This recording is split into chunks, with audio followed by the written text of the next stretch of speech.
We are transmitting live from San Diego, California, from the studios of KPBS on the campus of San Diego State University. Greetings to our participants in Mexico, Panama, Costa Rica, Venezuela, Ecuador, Paraguay, Peru, and other countries in Latin America. We would also like to welcome our distinguished friends at the Organization of American States in Washington, D.C. Welcome to the program Reengineering and TQM, Beyond the Basics, first video conference in our 1995 series, Management Systems for the 21st Century.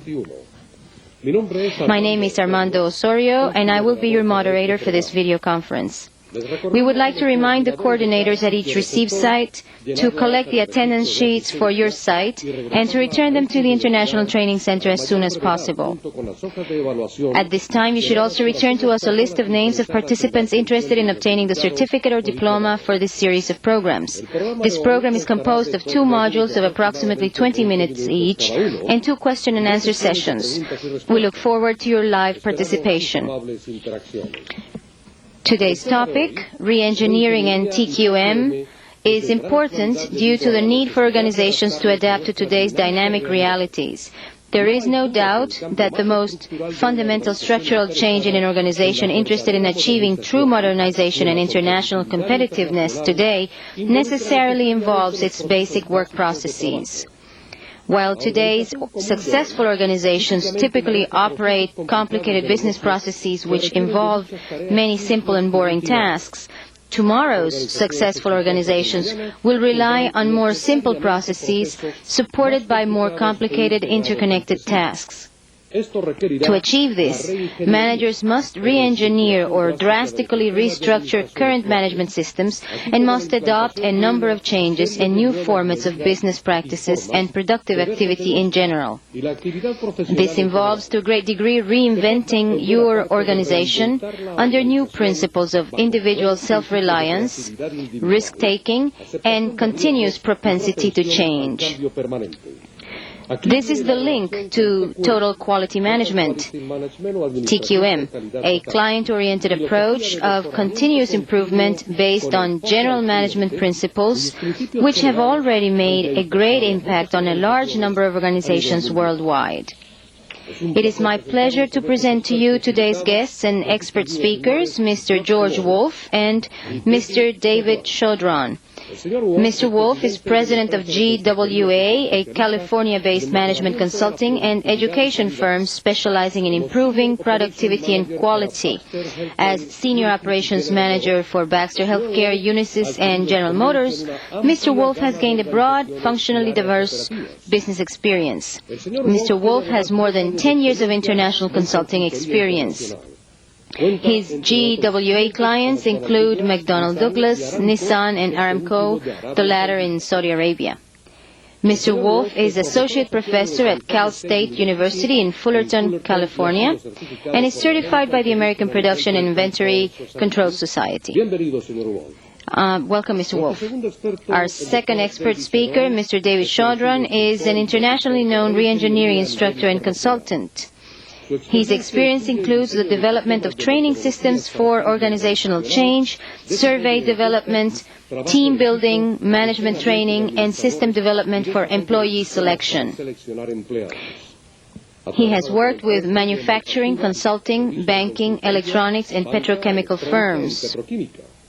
Mr. Chaudron is a frequent lecturer on quality for organizations such as the Institute for Quality and Productivity, IQP, the American Society for Quality Control, and the American Manufacturing Institute. He's author of over a dozen articles on total quality. A few of these are included in your print package. Welcome, Mr. Chaudron.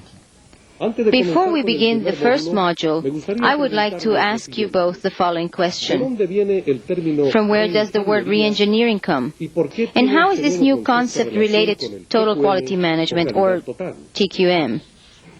Total quality management is kind of a precedent for business process engineering. Total quality management works on changing the culture of the company. If we're going to have successful BPR processes, we have to change the culture of that company. Dr. Chaudron? Reengineering has been renamed, if you will. It has been around in the United States perhaps for 10 or 15, perhaps even 20 years. One of the interesting portions about it, though, is that it has gained new life in the last 3 or 4 years by the book Reengineering the Corporation by Hammer and Champy.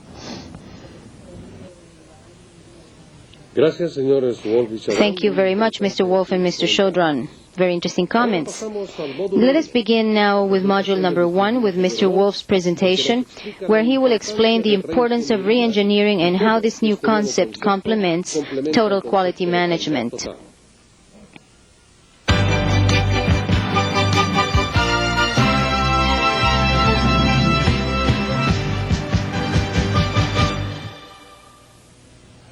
Thank you, Armando, for the nice introduction. I would like to speak on the subject of reengineering and TQM, beyond the basics. The subject of TQM has been covered in earlier International Training Center video conferences. Let us concentrate only upon what has happened to the TQM revolution since it began in earnest some 10 years ago, and its effect upon the new quality initiative, Business Process Reengineering, BPR, which now is attracting so much attention. The competitive environment which triggered the TQM revolution in the U.S. some 10 years ago has not abated. It has intensified. To understand the business process reengineering phenomena, let us look at it from the perspective of the current status of the competitive environment. What we have learned from the implementation of TQM in thousands of our companies, and how the reengineering process recently evolved from these roots to become a significant management tool. These 3 major factors are acting upon companies and driving them into areas that executives are finding frighteningly unfamiliar. These forces are shown on this graphic. The customer has now taken charge. The mass market has disappeared in many industries. With a larger selection of products available, the customer can now get what he wants from a variety of global sources. Customer expectations have also soared. Customers want and get deliveries, quality, and payment terms which match their requirements. Increased competition has resulted from consolidations in such industries as automobiles, fast foods, steel, semiconductor, and others. Excess world capacity that exists in many industries has raised the competitive level in those industries. Customers now have access to much more information, such as: what is the manufacturer's price to the dealer of this automobile? What is the best interest rate for one of your CDs? This information gives the customer a significant competitive advantage by permitting him to obtain the best deal. Trade barriers have fallen dramatically in the past 10 years. The expanding EEC, now the European Union, NAFTA, the new GATT treaty, and the emerging Asian trading bloc are examples. The level of competition has been raised. No country's turf is now protected. The company that can quickly get to market with an acceptable product or service will get the sale. Startup companies have an advantage. They do not have the organizational baggage of their predecessors. Startup companies do not follow the rules. They are writing new rules on how to run a business.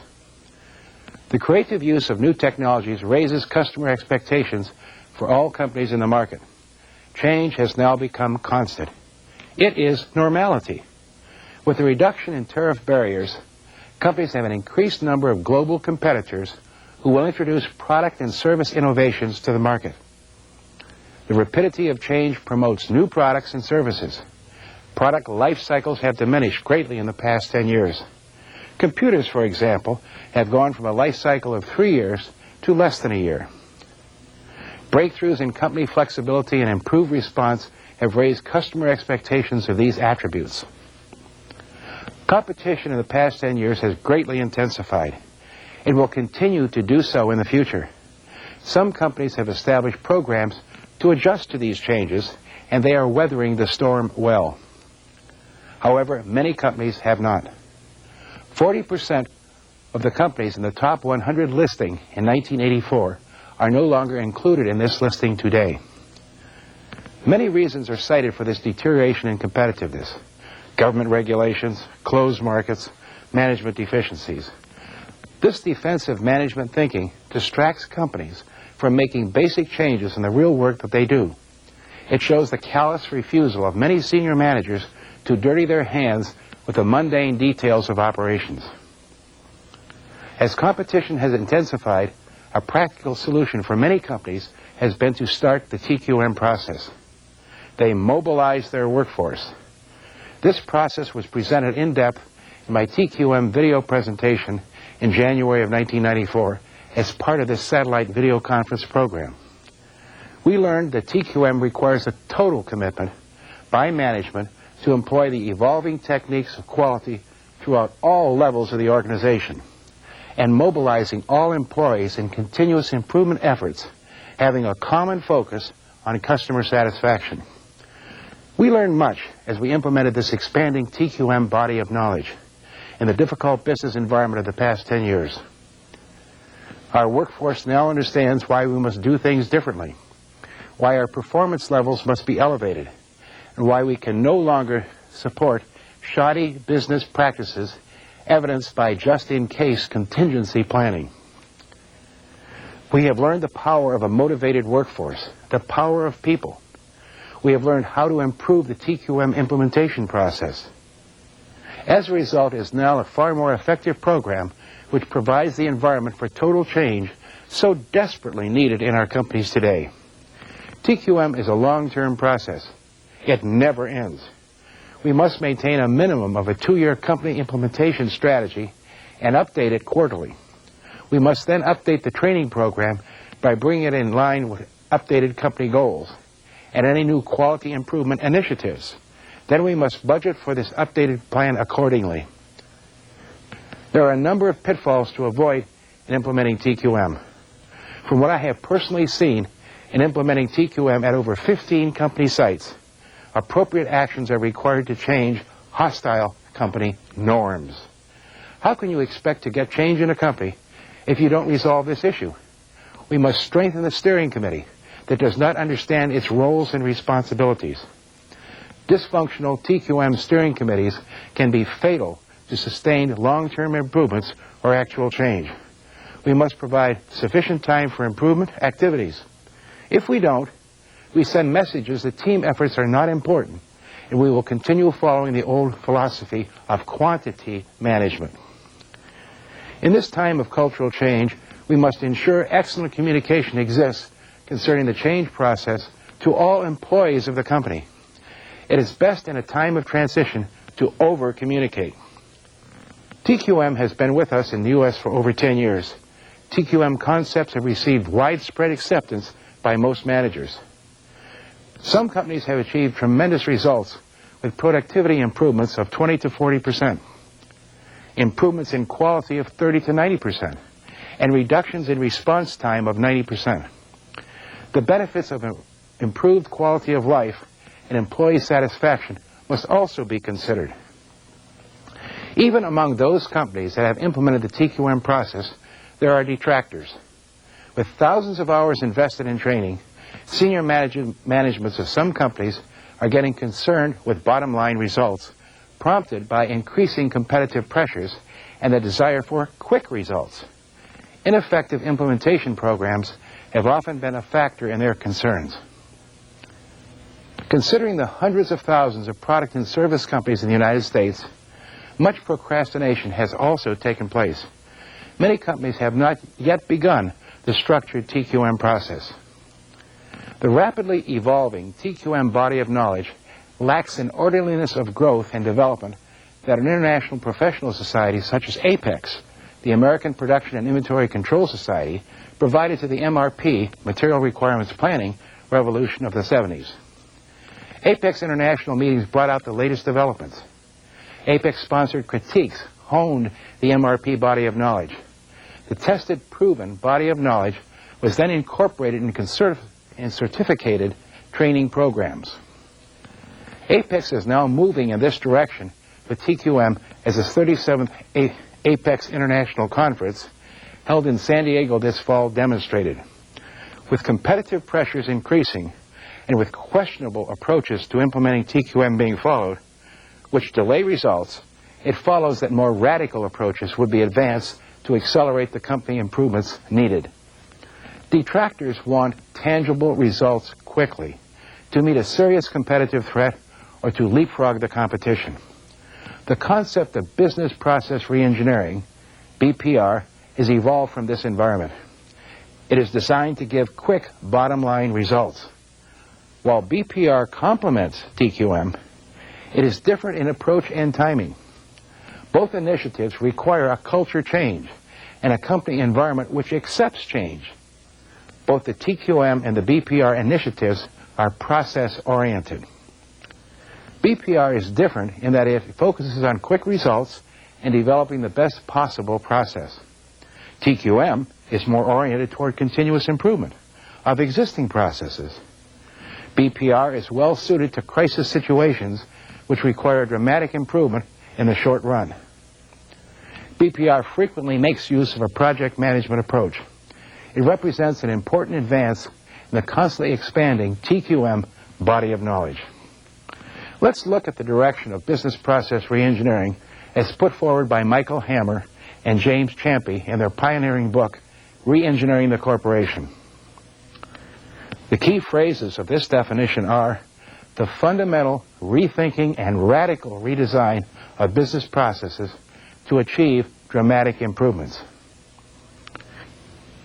It means that we are entering the 20th century with company processes that are designed to solve 19th century problems. It means that we have to rethink our fundamental concept of how work is performed if we are to make the dramatic improvements required. As a result, many of our companies cannot be fixed. They must be reinvented. A basic premise of BPR is that a company's excellence is determined by its processes. With intensifying customer demands, more radical approaches to process improvements are needed. That we must now base our reengineered processes upon process-based work, not task-based work, as has been done traditionally. Let's understand the difference between task-based work, the traditional approach, and process-based work, which can lead to breakthrough process designs and provide job enhancement. Traditional approaches to process designs are based upon such premises as workers having few skills, which is the old Henry Ford approach, workers having little time or capacity for training. As a result, we have broken complex processes into many simple tasks and use supervisors to hold these tasks together. As the competitive demands of processes have increased, existing processes have become far more complex. They have also become more sluggish and cumbersome. They now fail to meet customer requirements in this quick response environment of today. The traditional task-oriented process have the following disadvantages. Number one, no one is in charge. All the people involved are performing only their tasks. Number two, focus is internal on the supervisor, not on the customer. Number three, innovation is stifled. The process requires many support people, resulting in a high overhead and an inefficient process. Number four, long cycle times result, yet the customer wants a quick response. Number five, there is no buy-in for improvement. The process is too fragmented for a buy-in. With the reengineering approach, workers are empowered to make decisions. The customer has a direct contact. He becomes a case manager to the customer. Process steps are done in a natural order. To satisfy varying customer requirements, multiple process versions are provided. Checks and controls can be reduced due to increased accountability. Reengineering starts with a clean sheet of paper. It is search for how can we best satisfy new customer requirements with the technology of today, not restricted by past organizational approaches or norms.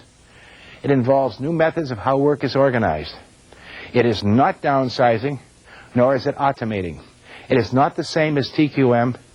TQM focuses on small incremental changes. Reengineering goes for dramatic changes in the short term to develop the best possible process to serve the customer. Let's consider the effects of reengineering upon the process workers affected. Jobs go multidimensional. The focus is on customers and less on bosses. Tasks are consolidated. Workers do several tasks. Department structures are replaced. Non-value-added tasks, such as inspections and approvals, are eliminated. Workers are empowered to make decisions. Their role changes from being controlled to being empowered. Training is provided to help them make the right decisions. Jobs are redesigned to provide both enrichment and enhancement. The basis for compensation shifts from quantity, say claims processed per week, to a results-oriented approach. For example, a claim cycle time reduction from 10 to 7 days. While pay is for performance, promotions are based upon ability, knowledge, and for the development of interpersonal and communication skills, etc. Values change from protective to productive. With the reengineering approach, everything changes. The business processes, job structures, values and beliefs, and performance measurements. These changes must occur if the reengineered process is to be implemented and sustained over a long period of time.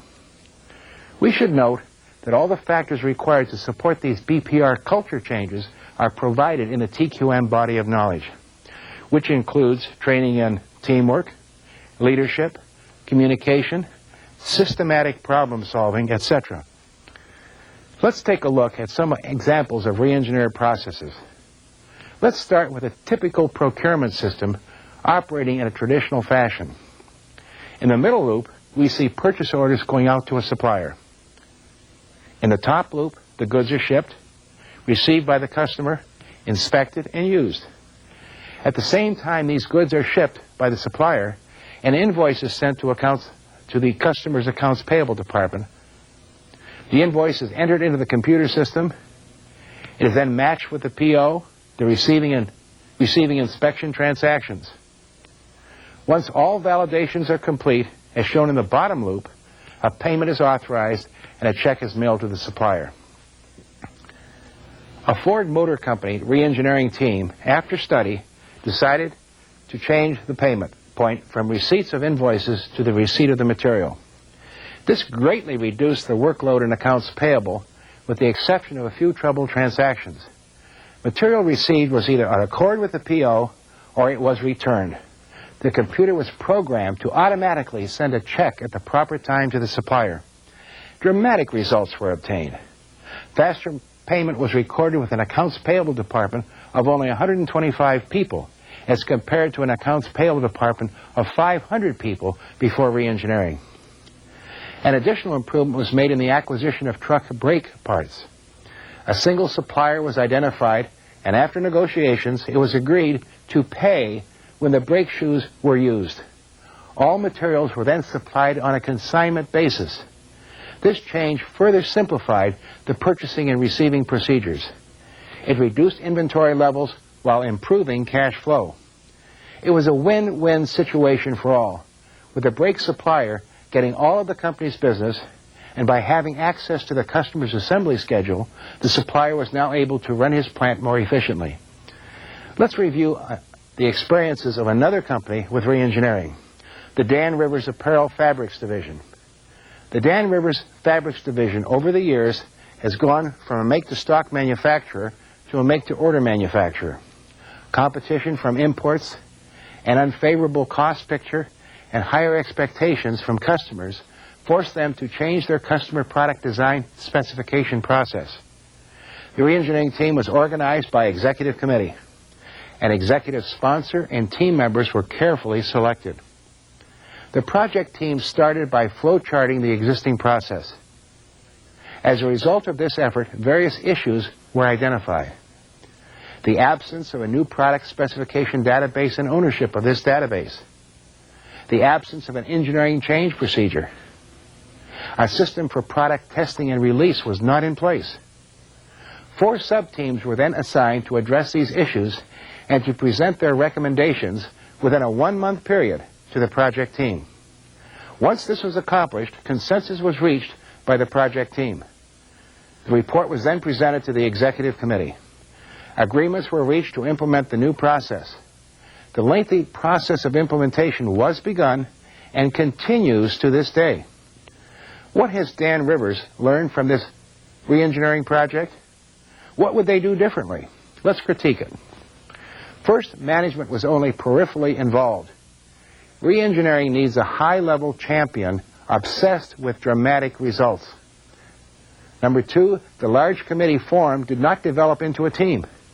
To obtain superior outcomes, experience has shown the need for a full-time team composed of both insiders and outsiders. A less than optimal solution was advanced. No case manager approaches were used. Too many people remained in the process. As implementation began, the people who owned the original process did not buy in to the new approach. The customer was ignored due to the inexperience of their participants.